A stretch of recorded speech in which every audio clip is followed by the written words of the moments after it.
This is CGTN, China Global Television Network.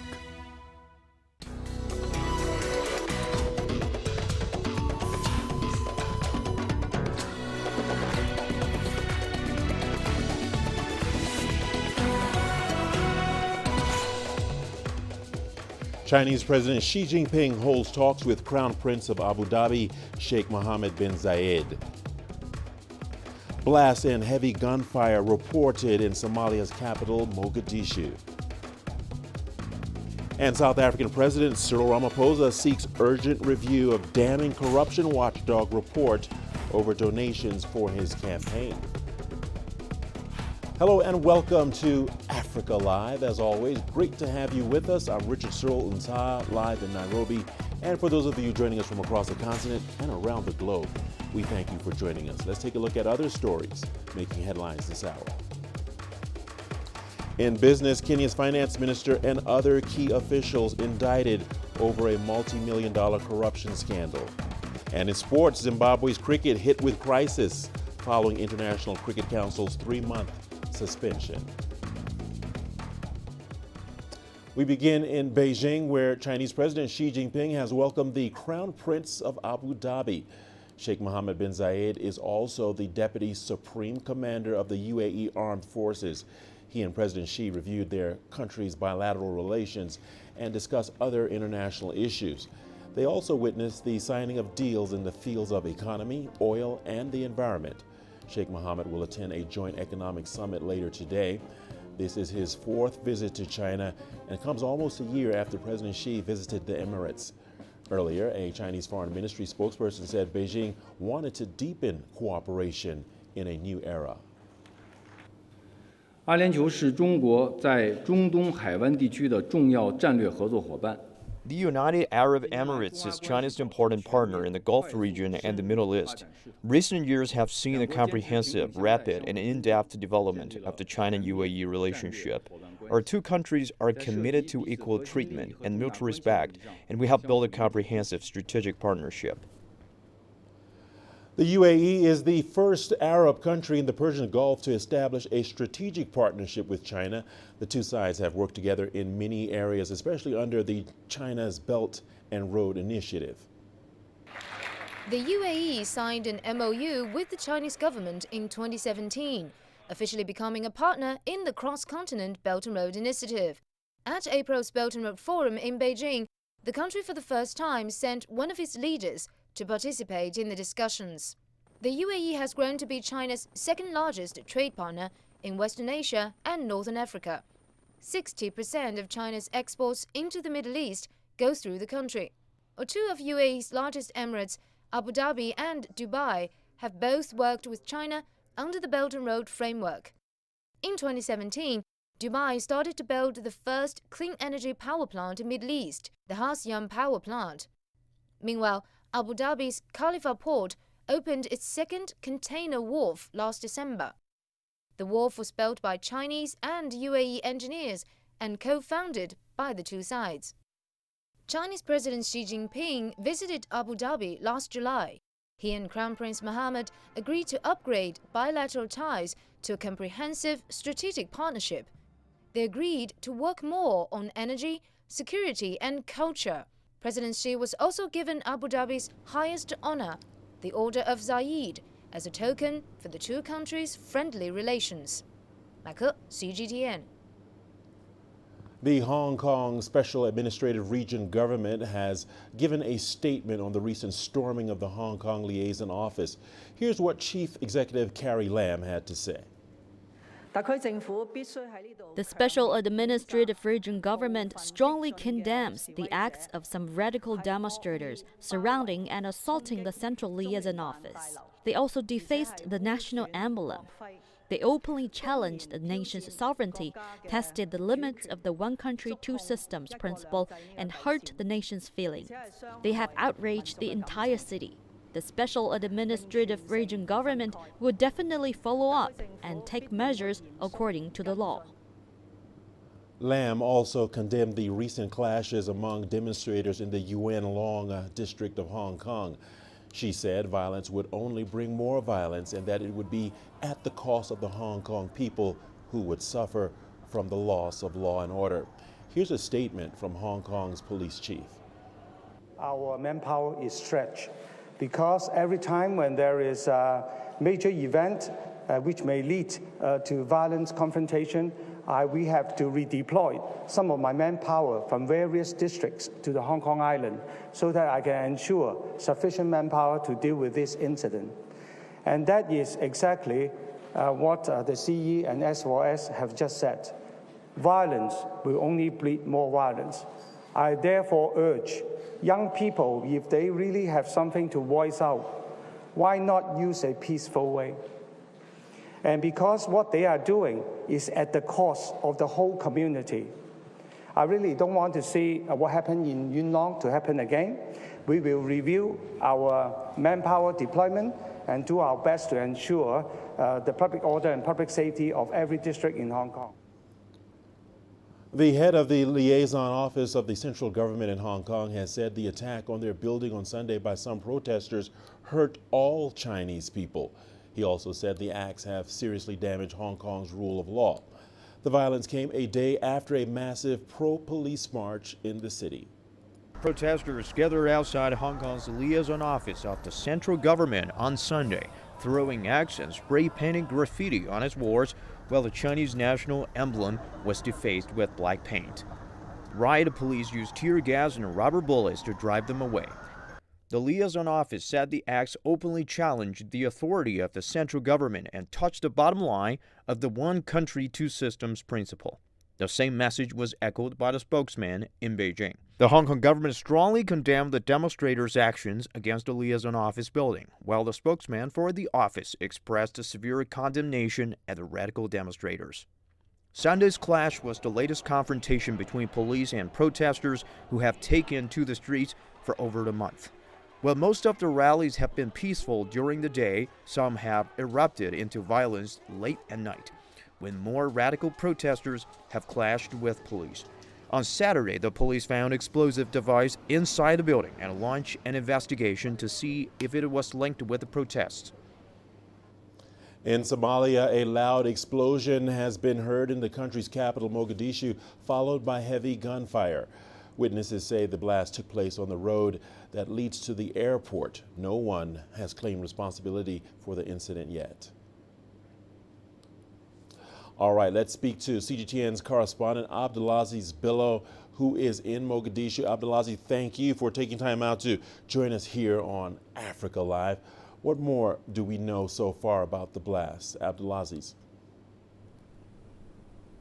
Well, the situation has returned back to normal. Security forces have contained the scene of the blast. The blast was so huge that it could be heard from all corners of the city. It happened at around 10 a.m. local time here in Mogadishu, along a very strategic and well-guarded road that leads to the country's international airport, that is also the base for the UN and the African mission in Somalia known as AMISOM. So what we've been able to know so far is, according to police sources, that a car laden with explosive devices tried to breach a security perimeter that is being guarded by members of the security forces that leads to the international airport, and it's the second blast to happen in the exact same spot in less than a month, and comes amid increasing concerns here by authorities who had issued a warning that vehicles should not be parked along the main road. So the situation there right now has been returned to normal. Security forces have contained the area, and investigation is still ongoing as to how the vehicle, despite all the security mechanisms that the government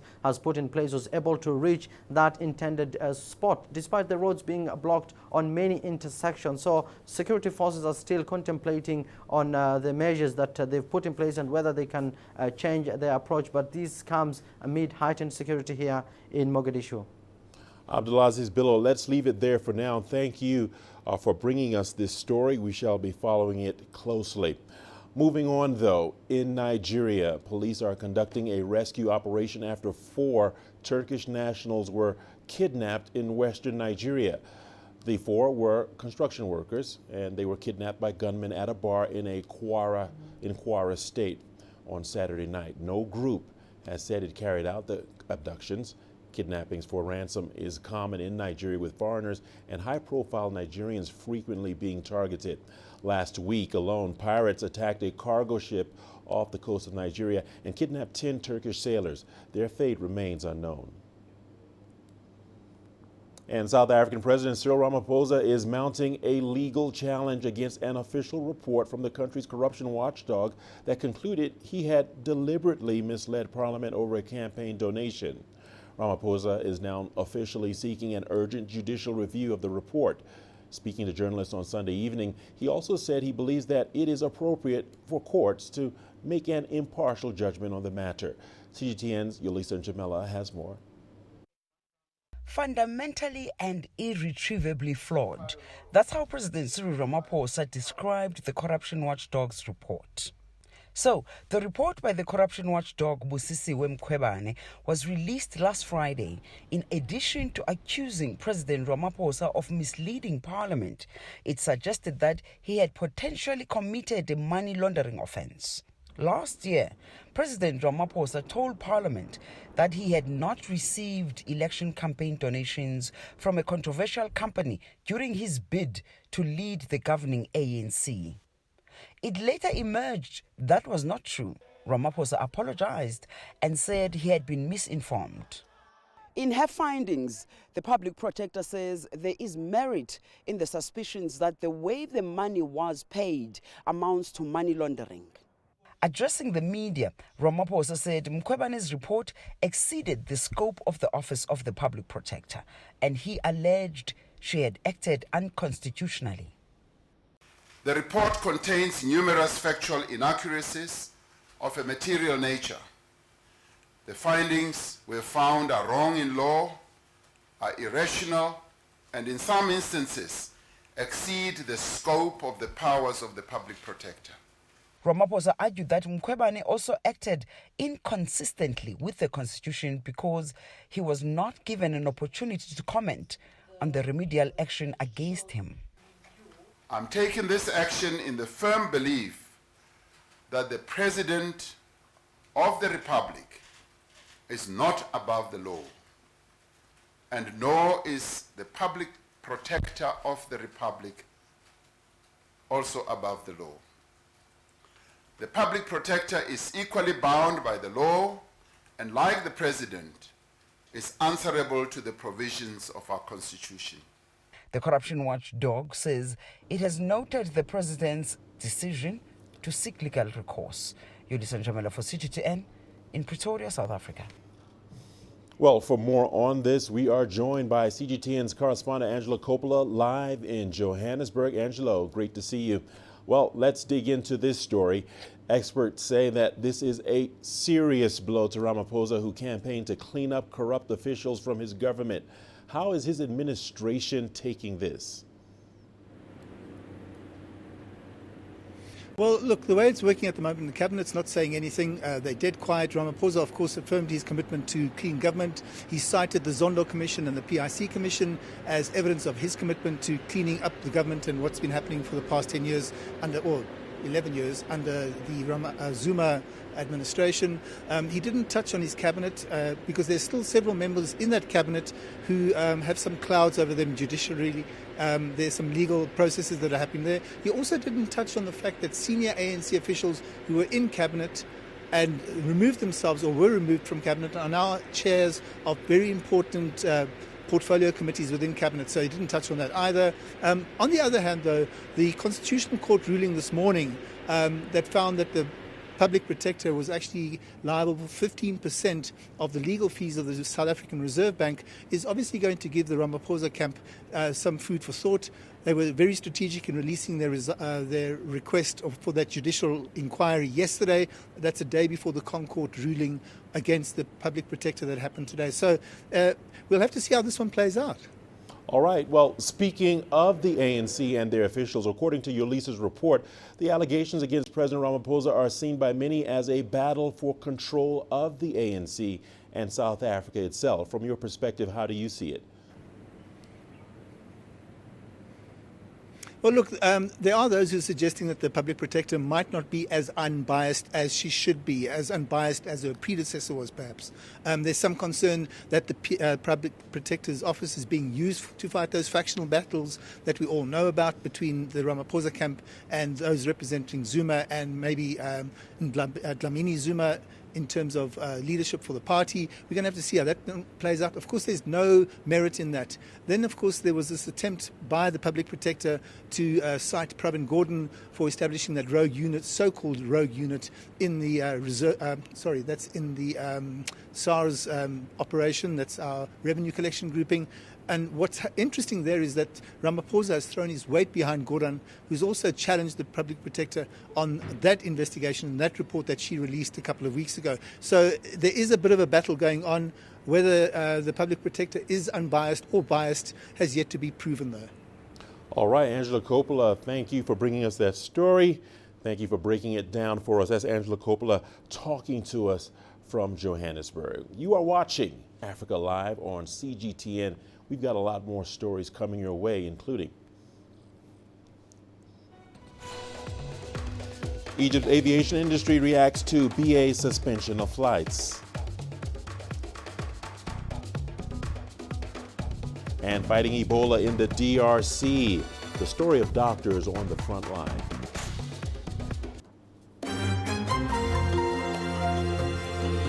Africa Live. Find your voice.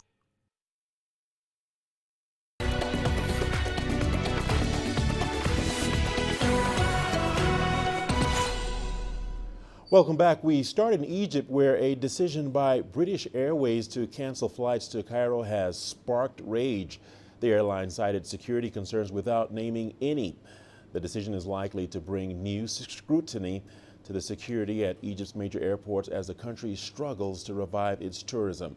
CGTN's Adel El Maroui has that story. The Egyptian authorities are furious with what has been so far an unjustifiable decision from British Airways. Cairo insists it hasn't been informed and that the UK authorities have not instructed the flight's cancellations. German carrier Lufthansa has temporarily followed British Airways. However, it resumed its flights on Sunday. It's an unjustifiable fear. There is no clear analysis about why the decision was taken, which is very surprising. Egypt has just hosted the Africa Cup of Nations with several heads of states attending. Security was not an issue at all. Following the 2015 Russian plane crash in Egypt's resort city Sharm el-Sheikh, tourists have deserted Egypt. In recent years, the authorities here have restructured the entire security infrastructure. Cairo is confident its airports are now extremely safe. The only exceptional state at Cairo airport are the stranded Algerian fans who are waiting to return from the African Cup. I don't think it's a threat, and if it is, British Airways must specify that Egypt applies the international standards in airport security. It has stricter security measures in some aspects. Egypt is inviting anyone to visit to inspect on its security measures. I think it could be a politicized decision. 2018 has been the greatest year in the tourism sector since the industry began recovery in 2016. 2 million German and British tourists have visited Egypt last year. So far, British Airways' decision had no impact on trips scheduled to this tourism-dependent country. The airline's Cairo office says the latest security inspection was positive and flights will resume on July 26. To ease travel for stranded passengers, Egyptian national carrier Egypt Air has increased the capacity of its flights to London, pushing the new Boeing 787 Dreamliner fleet as it becomes the prime alternative for British Airways flight cancellations. The airway has also increased the number of flights to Heathrow Airport. Adel Mahroui, CGTN, Cairo. All right, we are joined by Samir Abdel Raoud, an aviation expert and an instructor in Egypt. Samir Abdel Raoud, thank you for joining us. What would you say will be the immediate impact of the suspension of flights by British Airways?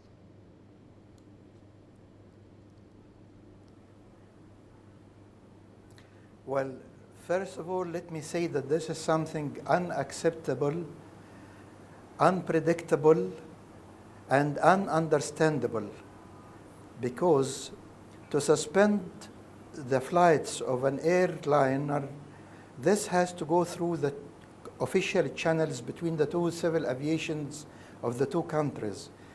But British Airways actually has suspended the flights to Cairo all of a sudden due to what they say security precautions. And this is something unacceptable at all, because the head, let us say, the head office of the company cannot take this decision alone. However, this of course put plenty of people in crisis because they lost their flights. On the other hand, Egypt Air tried to resolve this situation by increasing the flights to London in order to carry away the passengers that were left on the land. However, I think that this is something that is temporary, because even British Airways announced that they suspended their flights only for 1 week time. So this is actually something that we haven't heard before regarding the air transportation. All right, Samir, enlighten us, if you will, to what kind of traffic there normally is between Egypt and London, and which Egyptian cities BA flies to.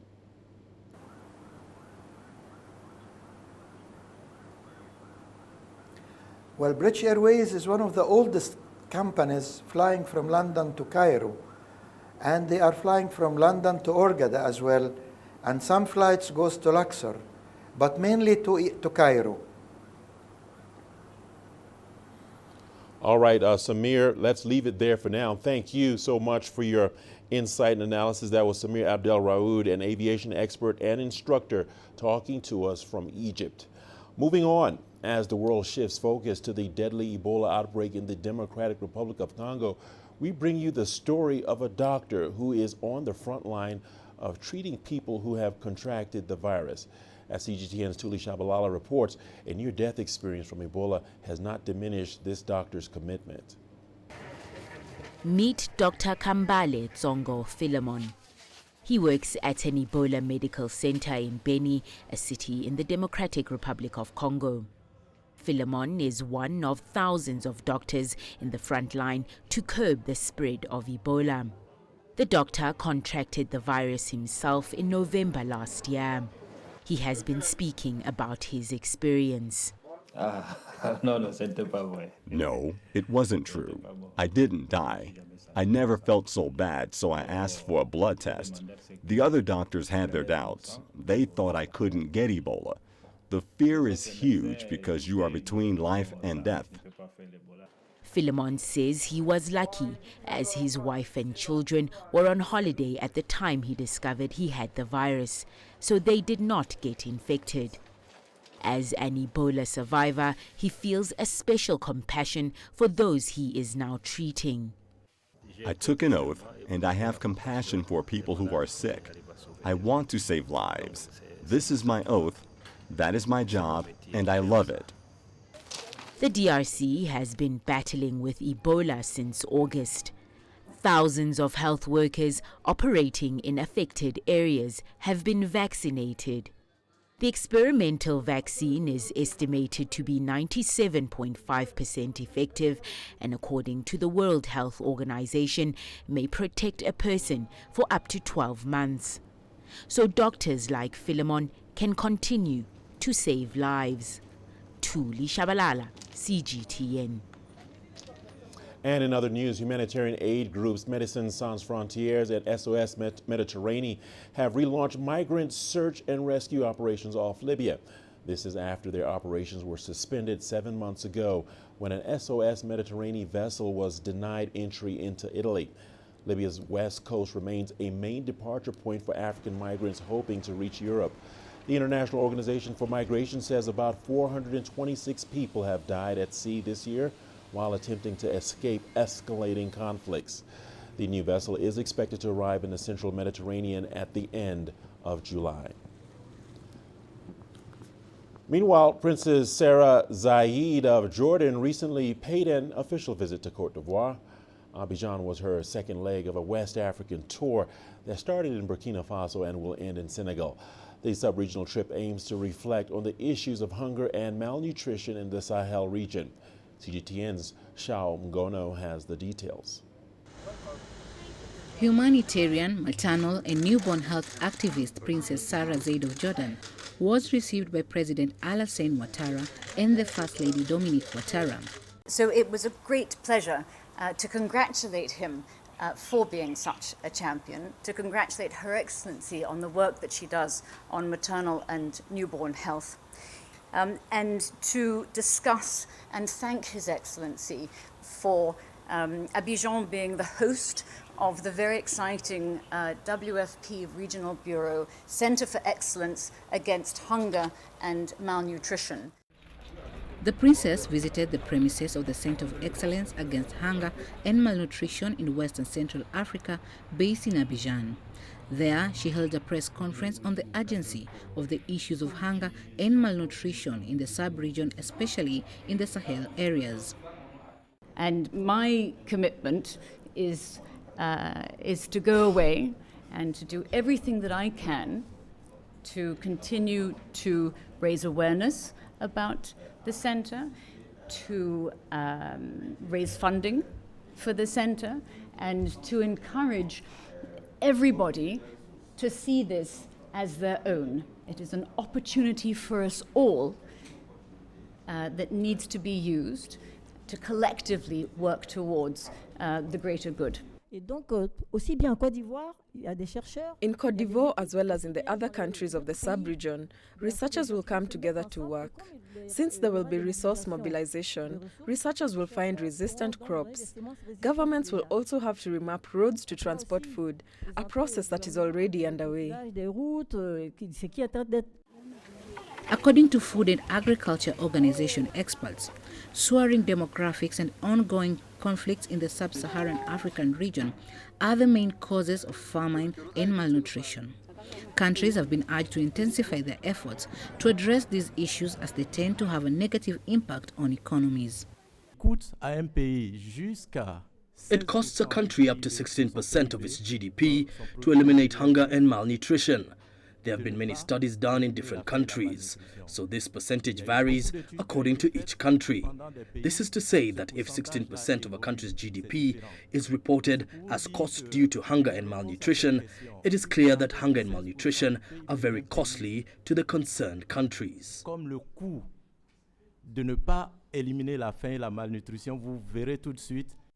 Ivorian authorities say the country has developed successful models for homegrown school feeding. It is committed to sharing its expertise and resources to scale up efforts. The Princess of Jordan commended these efforts. And if we can solve much of the hunger, much of the malnutrition, then the ripple effect that we will have on disease control, on disease resistance, on market prices, will all come from the work that gets done here. Her Highness Sarah Zayed also made donations to orphanages, humanitarian hospitals, and non-governmental organizations involved in the food sector before flying out to Senegal. Chamrono, CGTN.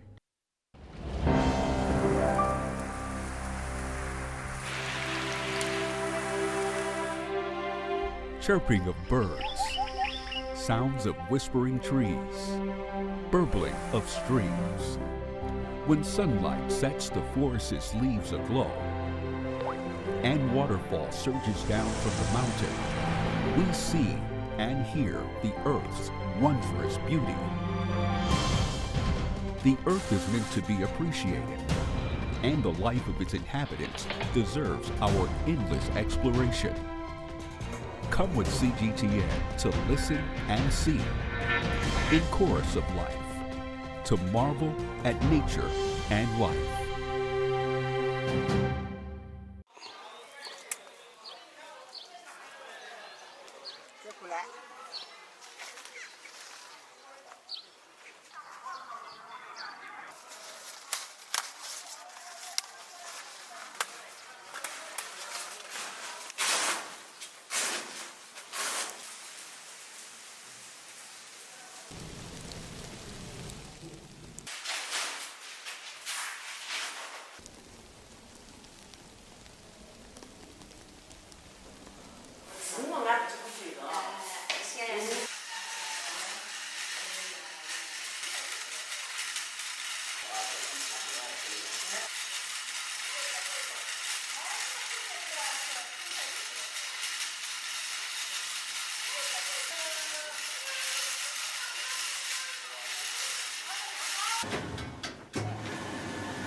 The news continues on Africa Live. We've got your business news coming up next. Here's a look at what's ahead. Kenya's finance minister has been indicted over a multi-million-dollar corruption scandal. Crude oil extends gains as tensions in the Persian Gulf escalates. Africa, the most iconic wildlife destination in the world.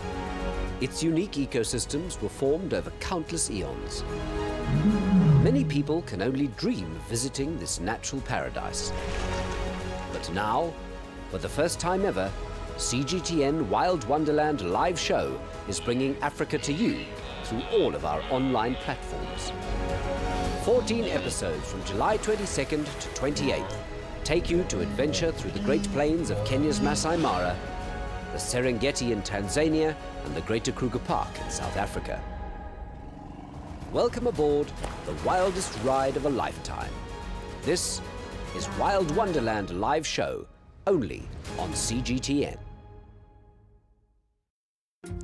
Africa is the nexus of enterprise, and global business will tell you why it matters. From the mega investment projects to multi-billion-dollar mergers and acquisitions. Africa today collects, just in terms of revenues from taxes alone, $545 billion a year. If you take 10% of that and you devote it to the energy sector, problem solved. All this on Global Business, weekdays at this time on CGTN.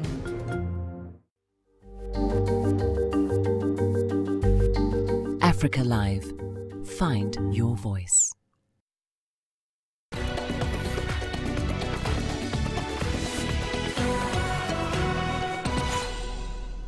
Welcome back. Kenya's Finance Minister Henry Rotich has surrendered himself to criminal investigators. The Director of Public Prosecutions, Nordin Haji, had earlier ordered for his arrest on corruption charges. Rotich is among other top government officials being investigated over the $203 million dam scandal in the Rift Valley. The finance minister had previously admitted to paying more than $200 million to Italian firm CMC di Ravenna for the construction of the dams in Kenya's Elgeyo Marakwet, although the projects are yet to start. He, however, maintains that payments for both projects were above board. The Directorate of Criminal Investigations Office launched a probe into the dams in December 2018, saying that senior government officials flouted procurement rules and committed illegalities in the scandal. A total of 27 officials are to be arrested following investigations done in Kenya and Italy. And on to commodities and oil extended gains as tensions in the Persian Gulf remain elevated after Iran seized a British tanker. This as Libyan production fell after an unidentified group reportedly shut the country's largest field. The UK is demanding the immediate release of Stena Impero, which was seized by the Islamic Republic in the Strait of Hormuz on Friday. But the country's defense minister Tobias Ellwood says that he wants to de-escalate the situation.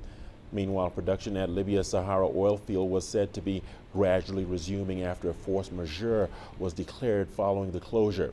Futures in New York rose at as much as 1.1% after closing up 0.6% on Friday.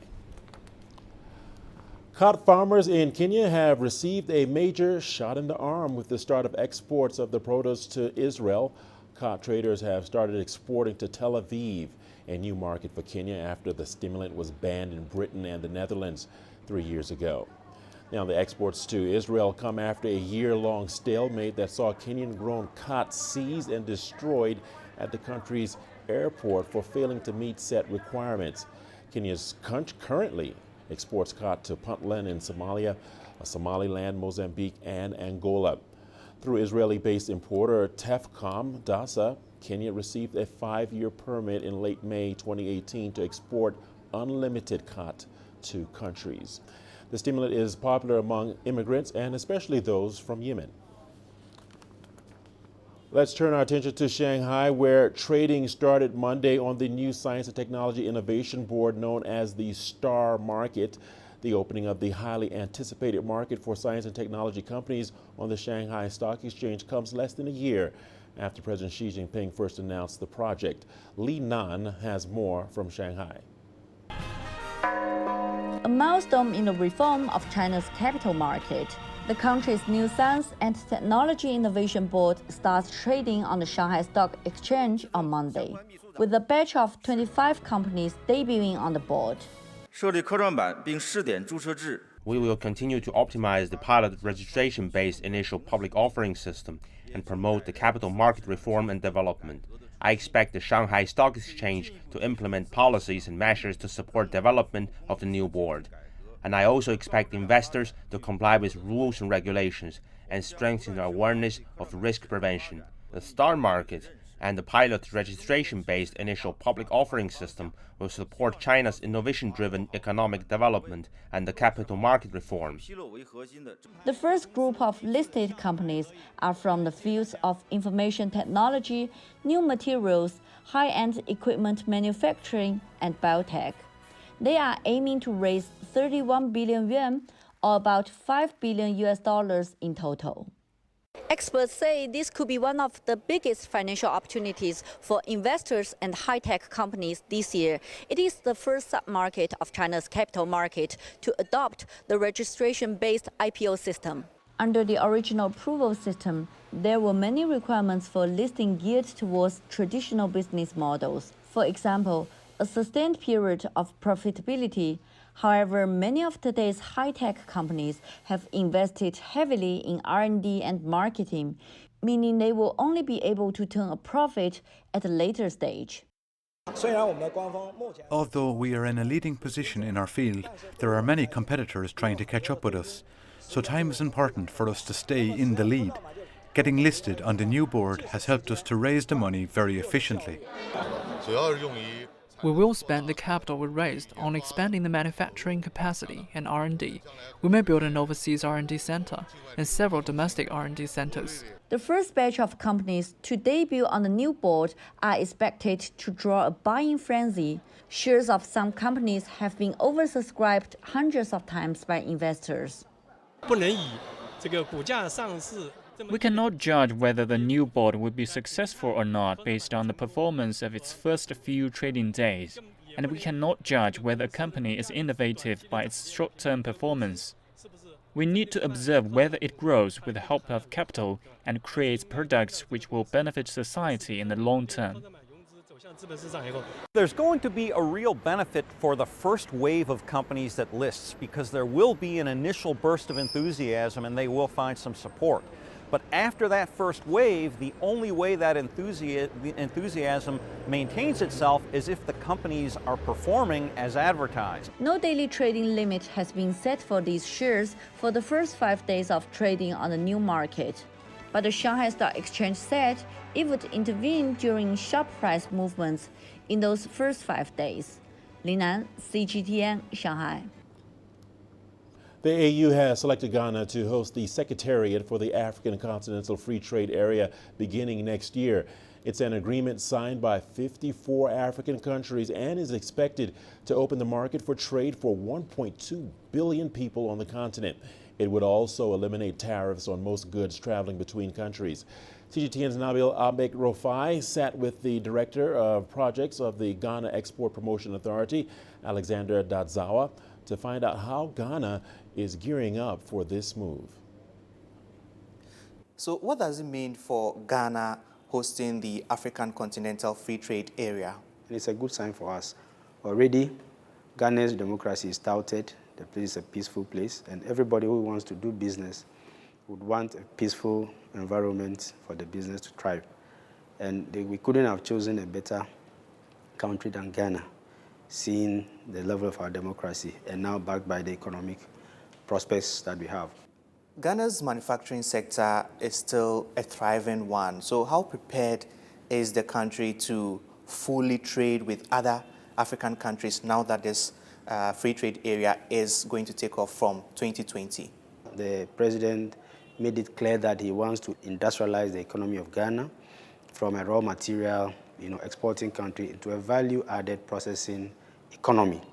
And so this agenda has been there long enough for us to know what we are supposed to do as far as, the Continental Free Trade Agreement implementation is concerned. So I think all these are factored properly and situated well within the strategy that Ghana has as a country going forward. Movement of people from one African country to the other is still very expensive when you look at the aviation sector, and also the road and the rail networks are still not the best. There are concerns that the free trade area may not succeed if all these issues are not addressed. Why now jump to implement the agreement?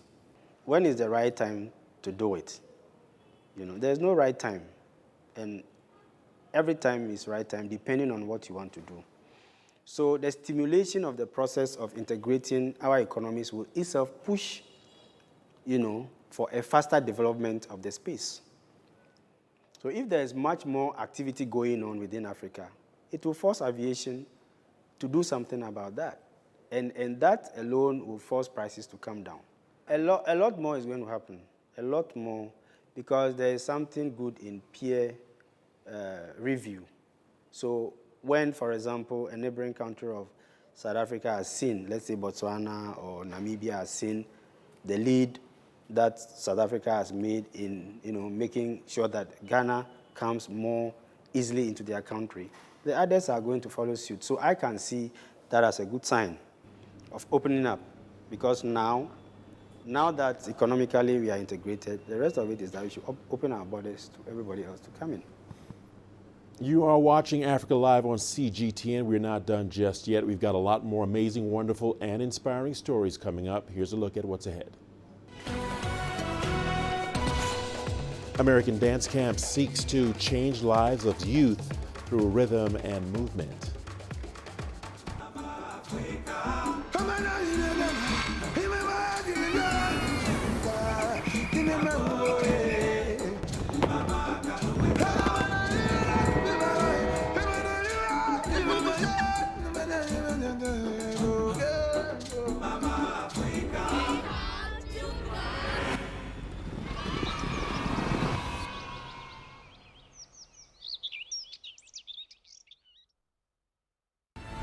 Join us in global business and see Africa through our eyes.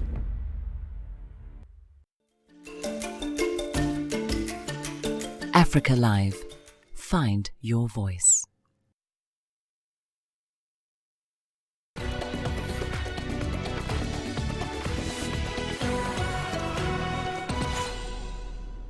Well, a South African music group from a village in Limpopo is showing the world that dreams do come true. The choir reached the quarterfinal stage of America's Got Talent, the world's most hotly contested talent show, and they could become the first African act to walk away with a life-changing prize of $1 million. How about that? CGTN's Julie Shire reports. South Africa's Ndlovu Youth Choir was started by a Dutch doctor 10 years ago to keep youth out of trouble. The youngsters from a poor Limpopo village have now achieved the impossible, qualifying for the quarterfinals of America's Got Talent. I was very, very proud, and I felt like we are brave for being on that stage, standing on that stage and doing what we're doing, and because it's a big stage and it's a big competition. It gives us a sense of hope, and like you realize that you're able to dream. So like your background doesn't determine how far you can go in life, or believe in that dream and like work hard, you will get there. The beautiful, energetic performances from the choir had the judges in awe.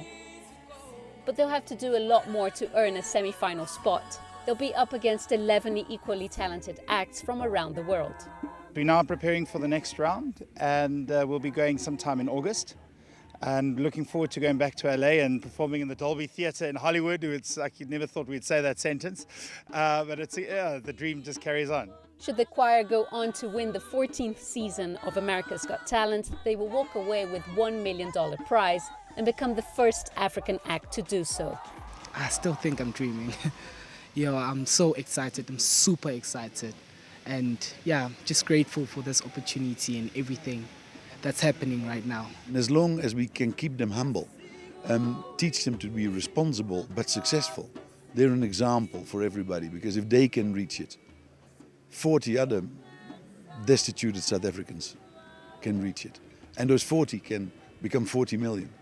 And I think that's what this country needs. These young people leave to the United States in the next few weeks for the knockout phase of America's Got Talent, and we wish them the best of luck. Julie Shire, CGTN, Johannesburg, South Africa. What a remarkable story. Moving on, a summer dance camp in the U.S. hopes to impart not just valuable life skills, but also infuse rhythm among hundreds of children across 10 states. The 6-week camp was founded by a world-renowned dancer and choreographer, Alvin Ailey. CGTN's Noah Wakugu with more details. Founded in 1989 in Kansas City, Missouri, Ailey Camp helps its participants to learn valuable leadership skills.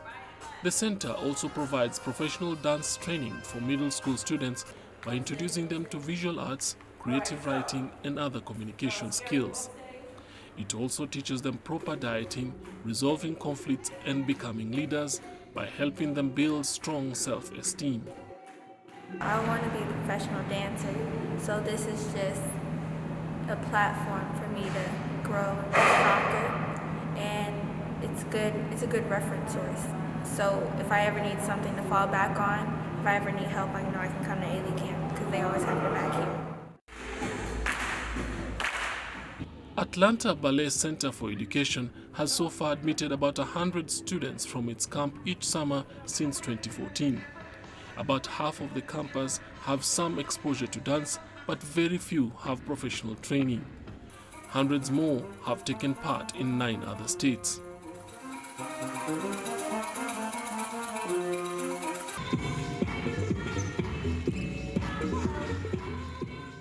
And I think the approach that's maybe different in Ailey program is comes from Alvin Ailey.